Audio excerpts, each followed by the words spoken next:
obviously you saw like Tennessee with the naming rights to their stadium. I mean, where are the opportunities and kind of where do you see going with that? Yeah, the NCAA haven't deregulated the on-field football sponsorship regulations, I guess.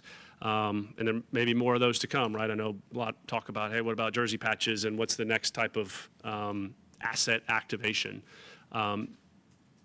John, it goes back to a lot of the dialogue, the alignment, the understanding, the importance that our trustees and President Clements has in the need to continue to position Clemson athletics within the moving landscape. So that being said, we're going to continue to keep Clemson. The traditions, our values, and how we go about our business, so to speak. But absolutely, the recognition and the assertiveness that we have to maximize where those opportunities or assets are is there. And so, yeah, does that mean some of the things that you ticked off? We're looking at that. We're looking at field sponsorship, naming rights, right, list goes on of things that we're looking at to maximize, but we're going to do it in a very thoughtful way to maximize revenue, to have it connect and be thoughtful with what works here at Clemson. And I think that Clemson Ventures, as we rolled out, is a testament or is a structure to do that in a really different way. And so, yeah, Tennessee's rolled out some stuff, and but as we roll out Clemson Ventures, I think there's going to be a lot of folks that look at, oh, we saw what Clemson rolled out, so to speak. And that's not why we did it, but like that's an example to you, John, of us being aggressive and leading edge on maximizing opportunities for revenue in this changing space. Sounds like it's really important for you guys to kind of not mess with the traditions too much if you don't have to, and how has that been in the conversations to make sure you're doing that? Yeah, the fit, feel, great history and staff, and again up through our university board and president. So, yeah, Will, it's hard to maybe describe of the keep Clemson. It's that means something maybe a little different to all of us, but there's probably a lot of overlap of what that means to all of us too, and so that type of engagement, perspective.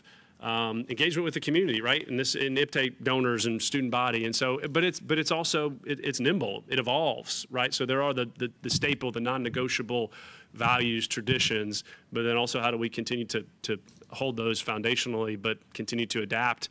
Clemson University, let alone as athletics, has been first movers in innovations, one of our core values, in so many different things. We talked about IPTAY, the first athletics fundraising organization.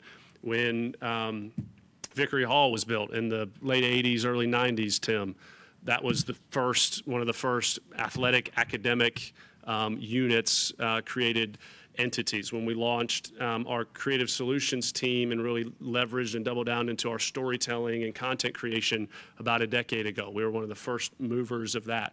So there's certainly plenty of other examples, certainly our investment in facilities. And so we've been very early adopters in a lot of things while still keeping core our values and traditions. And so we're going to continue to have that mindset, that tact. Ventures is another example of that, and there'll be plenty of others that maybe they're transactional in nature, to your point, John, but they're also strategic in nature, Will, which is, I think, more where you're going.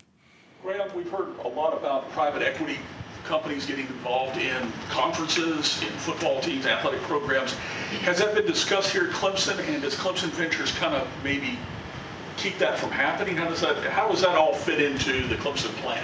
It has been discussed. We have been very active or connected within that space, and just to be really well-read and understanding what opportunities there are, what strategies there are, pros and cons, right? So we've learned a lot in that space, and think for us it's incumbent for us to be very connected, very well-read, to position ourselves. Clemson Ventures is not created to be preventative to that.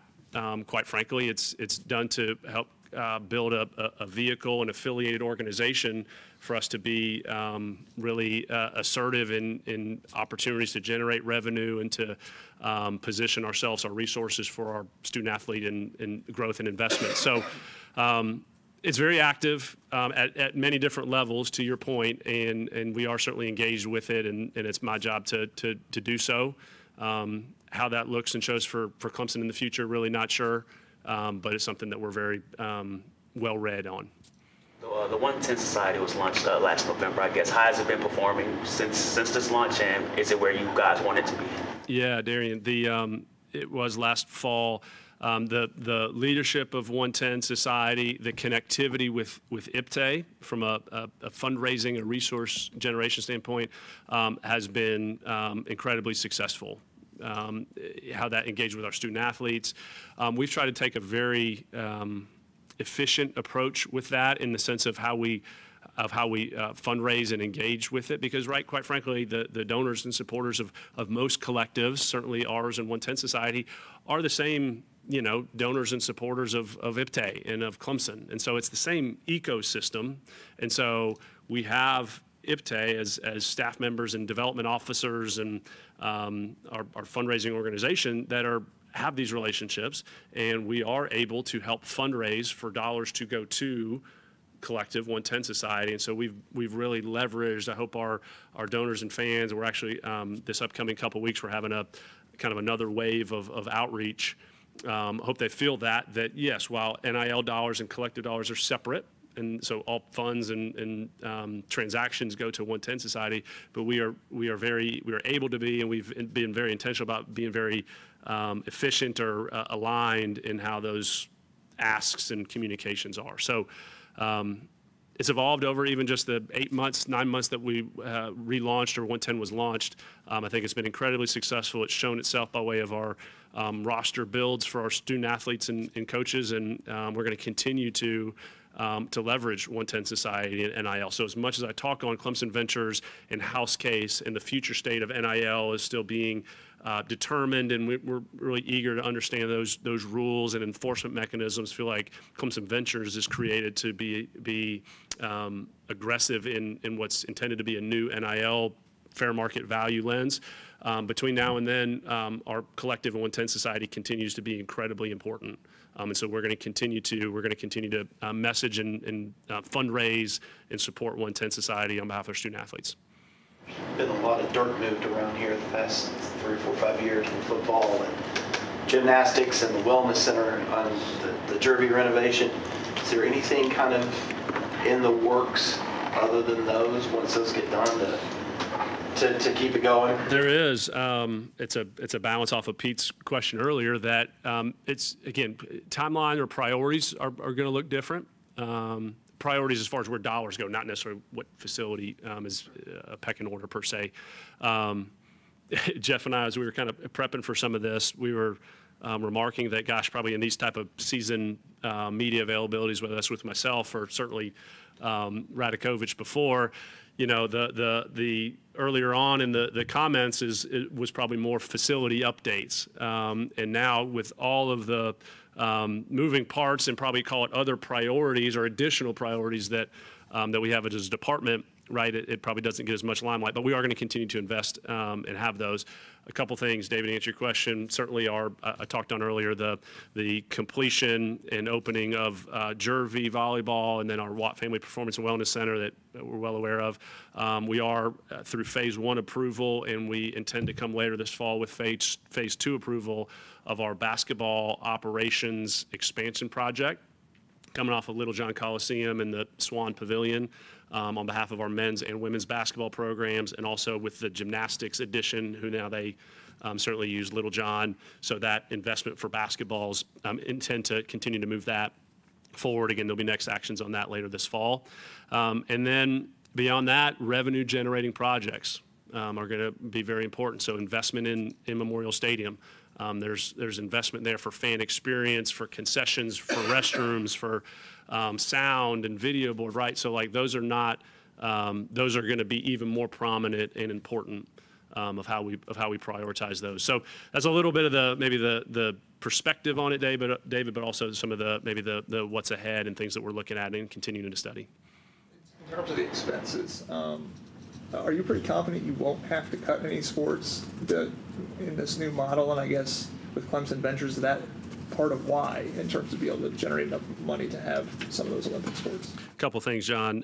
Yes, we don't intend to. We've looked at everything, and we'll continue to, but at this point, do not intend to alter our sport mix, having just added 2 prominent, incredibly successful, heavily invested new sports, prominent women's sports, gymnastics and lacrosse. Love our ability to comprehensively invest. It comes back to this bottom of the pyramid that we're going to continue to invest across all of our sports and with our existing sports. That being said, yes, Clemson Ventures is, again, part of is in a very core way a strategic revenue generating entity. Therefore, to help generate revenue, to help us avoid or not pull levers on expense savings of things that maybe other schools have to more highly consider. All that to be said too, John, this gets back to President Clements and board, great support from our university. And that doesn't mean financially, that just means of like, hey, working through this, these new expenses, new collegiate model together. And so the well-readiness of our campus leadership and partners and colleagues that I have, let alone our board and led by President Clements, that's a big part of the new model as well. And so I think that all that comes together for institutional decisions related to sport mix, et cetera. And so that is not an anticipatory action for us. Something like 80% of Power 5 schools sell alcohol in football stadiums now. I think you guys are the one in the ACC that doesn't do it, not just for that, but across the board. Any thoughts on discussions on that? Or I guess if not, why is that an important thing for y'all to uphold? Yeah, that's right, Chapel, and it's certainly it's something that we have talked, are talking about, but that's also that's an active answer, but it's also a retroactive answer. We've been talking about that. We've been assessing. We well know the marketplace. We know the dynamics with it, the revenue opportunities with it, how it would fit here at Clemson. So that's been a long type conversation, a long continual conversation, and it is certainly continuing active right now. And so again, well aware of national landscape and who does and doesn't and those type of things. There's decisions for Clemson, and yes, there's revenue generation needs, of course, there's fan experience opportunities.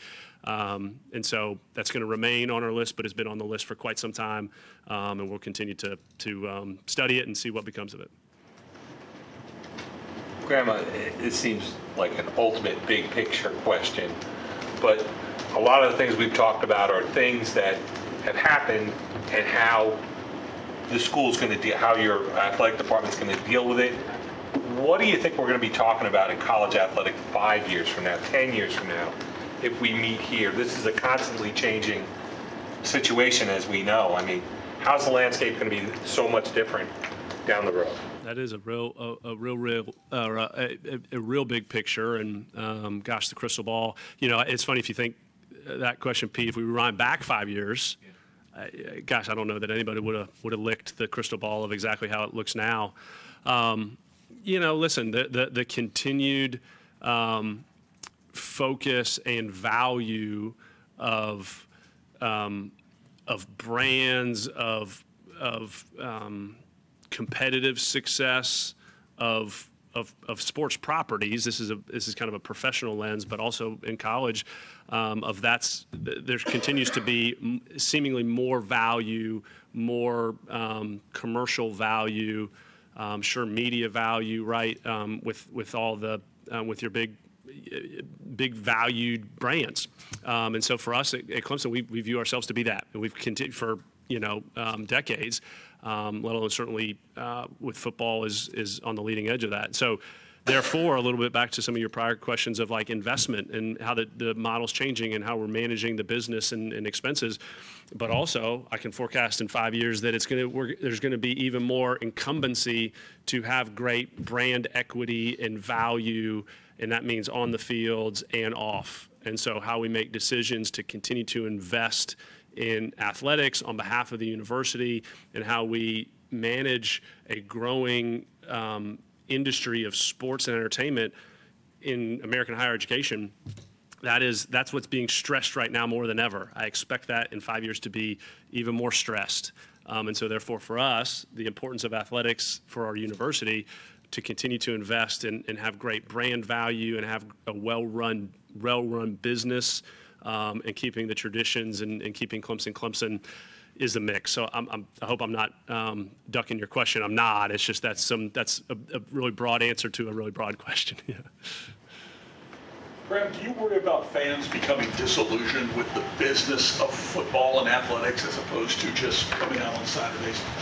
Sure. Yeah, that's a well-phrased question, and I do, right? And it comes back to a little bit of, Will, you were talking on, hey, what's our marketing to our IPTAY donors, and I kind of go back to this pyramid and the foundational piece that, call it disillusion, call it professionalization of college sports, right? I know there's plenty of buzzwords and things written about how the game is changing. But at the end of the day, I couldn't be more convicted.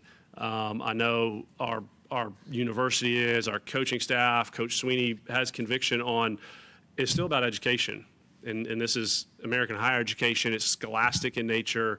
It's scholarships. It's support for our student athletes at developmental operative ages of 18 to 22.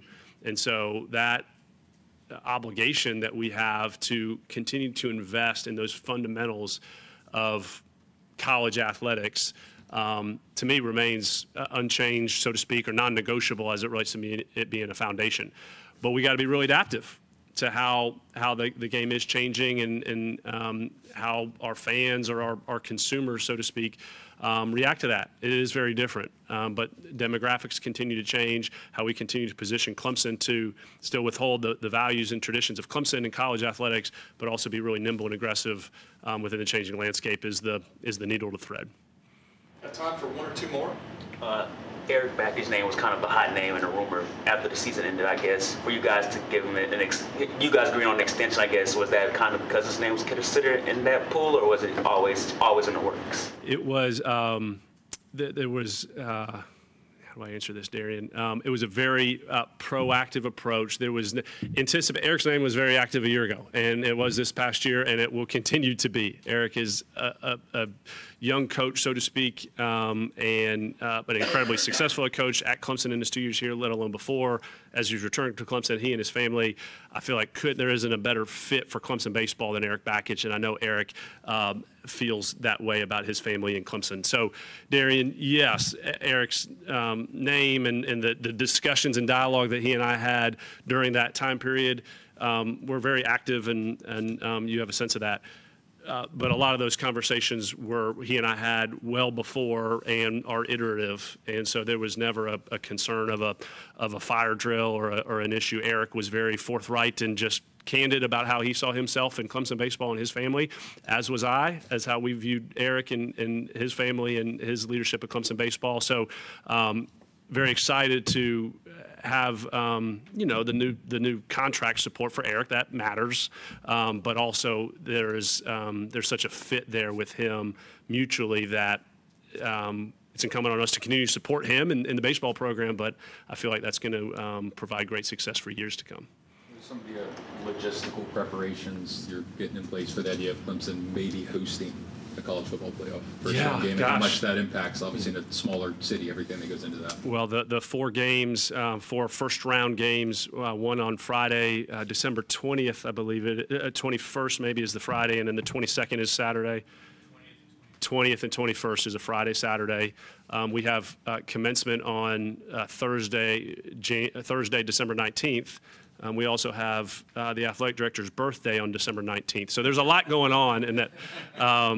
But yeah, so Chapel, we've had a lot of, really this goes back to a year and a half ago, while the structure and the timing was rolling out. So we've had a lot of internal discussions on that with IPTAY, with our season ticket holder interface, certainly operations with campus connectivity, right? Commencement there is Friday. That brings a lot of hotels and celebration and families and end of the semester. And now there's basketball schedule, is going to be rolled out, and there's going to be, men's and women's basketball around that time. So we have done a lot of in-office work and prep. We have saved that, so to speak, for any of our donor ticket interface work, probably until as we get into the season a little bit.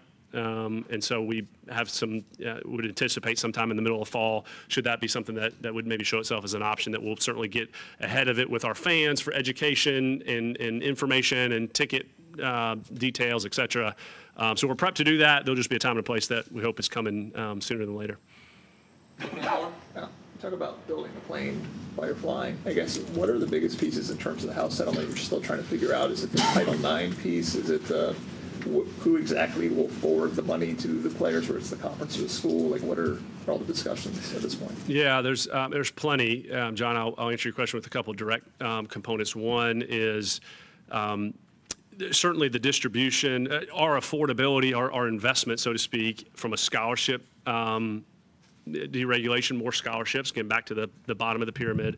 And so that we look to affect and invest with all of our sports in that manner. But the specifics of that, the roster management of that, you were kind of talking on the 105 a little bit, and the ability for our coaches to manage our current roster, manage roster transitions, while knowing that they're going to have more scholarships to recruit to. And they're recruiting, right, college recruiting. It's a little different timing for all the sports, but many of our sports, they're recruiting current freshmen and sophomores, so to speak, or camps and things like that. And so, they're already thinking, our coaches are already thinking to rosters that are for the 26 and 7 season, which would be in a different roster or scholarship allocation, but also we don't exactly know where those land.